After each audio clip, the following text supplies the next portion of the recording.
সন্তানের জন্য আগলে রাখছেন, সন্তান ভোগ করবে। আজ আপনি পাড়া প্রতিবেশী আত্মীয় স্বজন সবার সাথে ঝগড়াঝাটি করে আগলে রাখছেন আপনার সন্তানের জন্য। আরে ভাই, আপনার সন্তানই পরবর্তীকালে দেখবেন আপনাকে বাড়ি থেকে বের করে দেবে।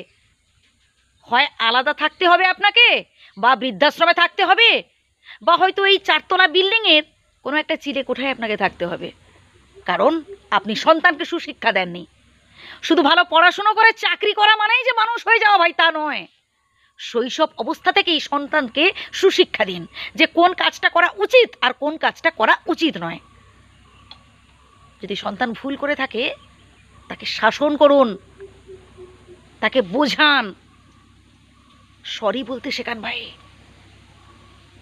মাঝে মধ্যে না আপনার সন্তানের হাত দিয়েই ভালো ভালো কর্ম করতে শেখান, যেমন দান ধ্যান করা, বা মাঝে মধ্যে কোনো অনাথ আশ্রমে যাওয়া, বা এমন কোনো জায়গায় যাওয়া যেখানে দুস্থ গরিব বাচ্চারা থাকে, দুস্থ মানুষেরা থাকে। যান, তাকে বুঝতে শেখান। আমি অনেক বন্ধুদের দেখেছি এমন ভাবতে যে আমি এত কষ্ট করে যাচ্ছি, আমি এত কষ্ট করে রোজগার করছি, আমার সন্তানকে এরকম কষ্ট করতে দেবো না।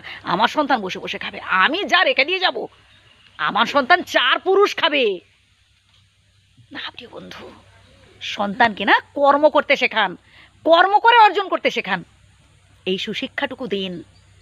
আর যদি ভুল করে কখনো আস্কারা দেবেন না, কারণ ভুল করলে আপনি যদি আজ আস্কারা দেন পরবর্তীকালে রাখালের মাসির মতো অবস্থা হবে আপনার। রাখালের গল্পটা নিশ্চয়ই জানেন, বলার প্রয়োজন নেই। তাই ভুলকে ভুল বলুন, সেটা আপনার সন্তান হোক, নিজের ক্ষেত্রে হোক বা অন্যের ক্ষেত্রে হোক। আমরা অনেকেই আছি অন্যের ভুলটাকে চোখে আঙুল দিয়ে দেখাবার চেষ্টা করি, আর নিজের মধ্যে বা নিজের পরিবারের মধ্যে যে ভুরি ভুরি ভুল আছে আমরা সেগুলো ধামাচাপা দেওয়ার চেষ্টা করি।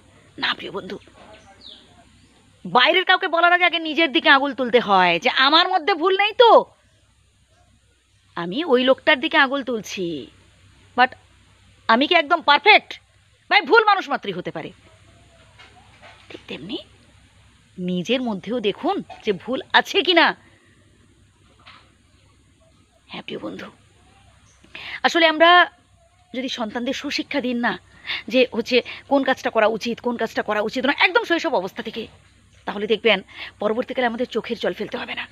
পরবর্তীকালে আমাদের বৃদ্ধাশ্রমে কিংবা অন্য কোথাও যাওয়ার প্রয়োজন নেই। আমরা আনন্দে থাকতে পারবো, সবাইকে নিয়েই সুখে শান্তিতে আমরা বাস করতে পারবো। আমরা যদি আমাদের সন্তান সন্ততিদের সামনে আমাদের বৃদ্ধ বাবা মায়ের সাথে খারাপ আচরণ করি বা শ্বশুর শাশুড়ির সাথে খারাপ ব্যবহার করি, আমাদেরও তো বয়স হবে একদিন, তারাও পরবর্তীকালে আমাদের সাথে তেমন আচরণ করবে। তখন ভালো লাগবে তো? কারণ কাউকে কাঁদালে কাঁদতে হয়, কখনো কারো চোখের জলের কারণ হবেন না প্রিয় বন্ধু।